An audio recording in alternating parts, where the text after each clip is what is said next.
20 years of excellence in cancer care. Mahatma Gandhi Cancer Hospital and Research Institute, Visakhapatnam. ఇప్పుడు success అన్నారు కాబట్టి sir, అప్పుడులో heroines ఒక cinema hit అయిందంటే కంటిన్యూగా అదే హీరోయిన్ పెట్టేవాళ్ళు.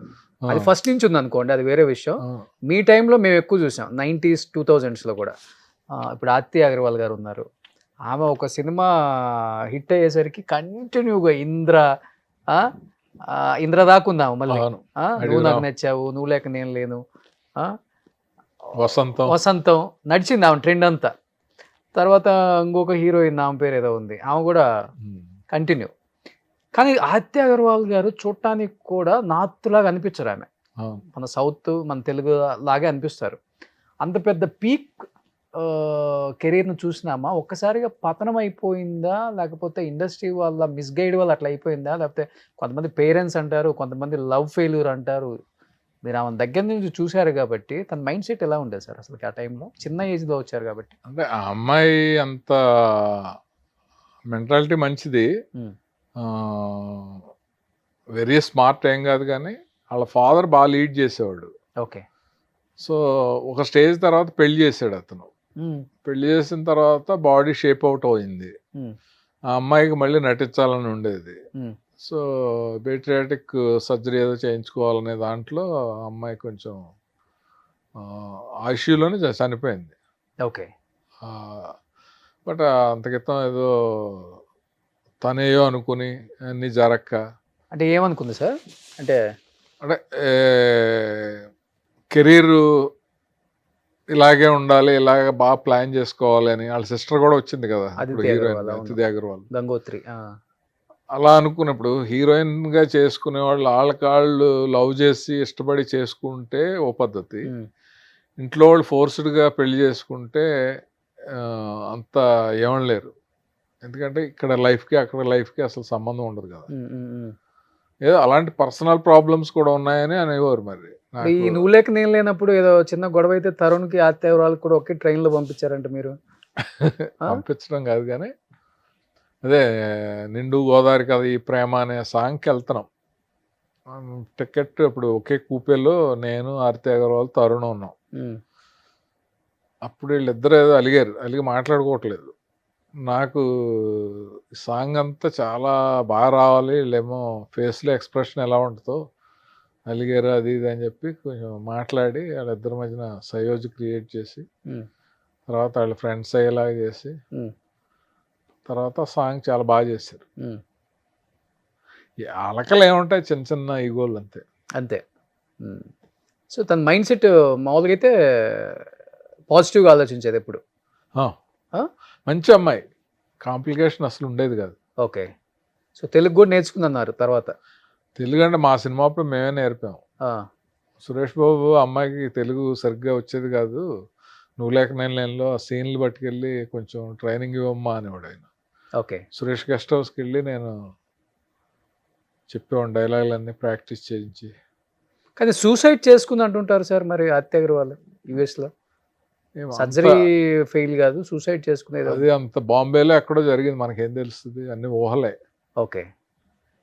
కానీ ఇలా మీరు అంటే ఇప్పుడు తర్వాత ఉదయ్ కిరణ్ కానీ ఎంతోమంది యంగ్ హీరోస్ కానీ హీరోయిన్స్ కానీ తర్వాత వాళ్ళ కెరీర్లో సక్సెస్ అవ్వక ఇలాంటి డిసిషన్స్ తీసుకున్నారంటారా, లేకపోతే పర్సనల్ రీజన్స్ వల్ల, ఫైనాన్షియల్ ప్రాబ్లమ్స్ వల్ల అలాంటి రీజన్స్ తీసుకొని అంటే లైఫ్ని 30-35 సంవత్సరాలలో అంటే చాలా చిన్న ఏజ్లో పీక్స్కి వెళ్ళిపోయి అది లాంగ్ రన్ లేక మళ్ళీ ఫాల్ వచ్చి ఆ ఫాల్ని తట్టుకోలేక డైజెస్ట్ చేసుకోలేక, ఇప్పుడు ఒక మెచ్యూర్డ్ పర్సన్ లైఫ్ ఇలా ఉంటుంది, ఫెయిల్యూర్ వస్తే ఎవడో మన దగ్గర రాడు, సక్సెస్లో ఉన్నప్పుడే కొంచెం మనం 4 రాళ్ళు వెనకేసుకోవాలి, తర్వాత మన లైఫ్ మనం దర్జాగా కాల్ మీద కాల్ వేసుకుంటే ఎవడో మనం వచ్చినా రాపోయినా మనకేంటి అని ప్లాన్ చేసుకున్న వాళ్ళందరూ బాగానే ఉన్నారు ఫినాన్షియల్గా. కానీ ఇప్పుడు హీరోలకి ఫినాన్షియల్గా ఉంటుంది, ఆ ఫ్యాన్ ఫాలోయింగ్ కానీ లేకపోతే వాళ్ళకి ఇచ్చే రెస్పెక్ట్ కానీ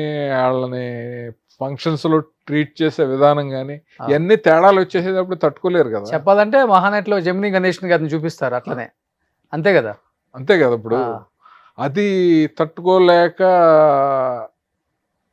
ఈ విడిపోయి ఇలాగ ఇవ్వలేక ఇలా బతకలేక అలాగా రాంగ్ డెసిషన్ తీసుకున్న వాళ్ళు కూడా ఉన్నారు మనలో.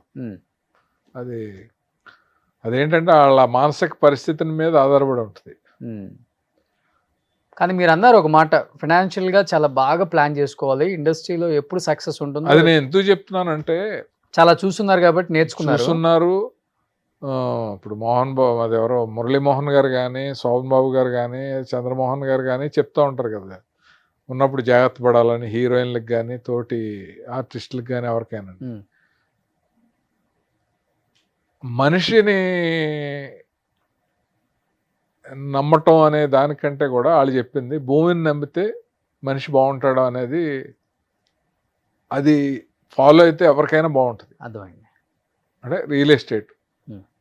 రియల్ ఎస్టేట్లో చాలామంది చాలా బాగున్నారంటే రీజను భూమిని నమ్ముకోవటం కదా. ఓకే, అలా మీరు కూడా బాగా కొన్నారంట కదా, ఎక్కడికి వెళ్ళినా కానీ ఈ లైన్లో కాశీ గద్ద ఒకటి ఉంది అంటారు. ఏ అపార్ట్మెంట్కి వెళ్ళి నేను ఇంటర్వ్యూలకి మీ ఆపోజిట్ది విశ్వనాథ్ గారిదే. అదేంటి పెద్ద విశ్వనాథ్ గారు బాగానే సంపాదించారు అనుకోండి.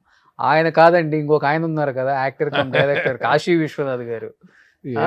మరి అంత కాదు కానీ ఏదో చేసామో చేసినట్లు బాగానే ఉంది. ఒక 40-50 ఇల్లులు ఉన్నాయంట హైదరాబాద్. మాదాపూర్, హైటెక్ సిటీ, గచ్చిబౌలి, మణికొండ. అంత ఎగ్జాగరేషన్.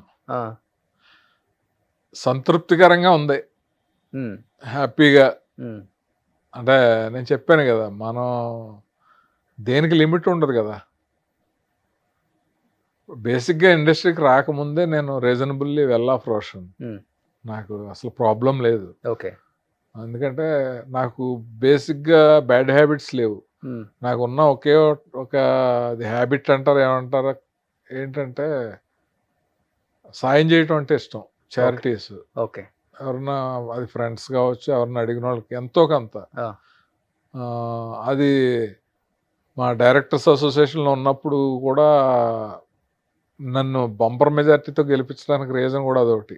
ఓకే, ఎందుకంటే మాట సాయం, మనీ సాయం, నాతోటి డైరెక్ట్ చేసిన వాళ్ళ సినిమాలకి వాళ్ళకి ఫ్లెక్సిబుల్గా ఉండటం, హెల్పింగ్ నేచర్ అనేది ఫస్ట్ నుంచి కూడా నాకు ఇష్టం. ఓకే, అలాగే డబ్బు విపరీతంగా సంపాదించాలి అనేది ఉండదు. తర్వాత పోలిక అసలు ఉండదు వేరే వాళ్ళతో. అస్సలు ఆడు ఆ పొజిషన్కి వెళ్ళాడు, నేను ఇక్కడే ఉన్నాను, అలా వెళ్ళాలి ఇలా వెళ్ళాలని అసలు మైండ్లో రాదు. ఇప్పుడు మీది రేంజ్ రోవర్ వాడే రేంజ్, ఇప్పుడు ఏం వాడుతున్నారు మరి? కార్లు. అదే నేను నార్మల్గా అయితే ఆ రేంజ్ మీకు ఉంది, మాకు తెలుసు. అది కొనాలని ఎప్పుడు అనుకోరు, అంతేనా?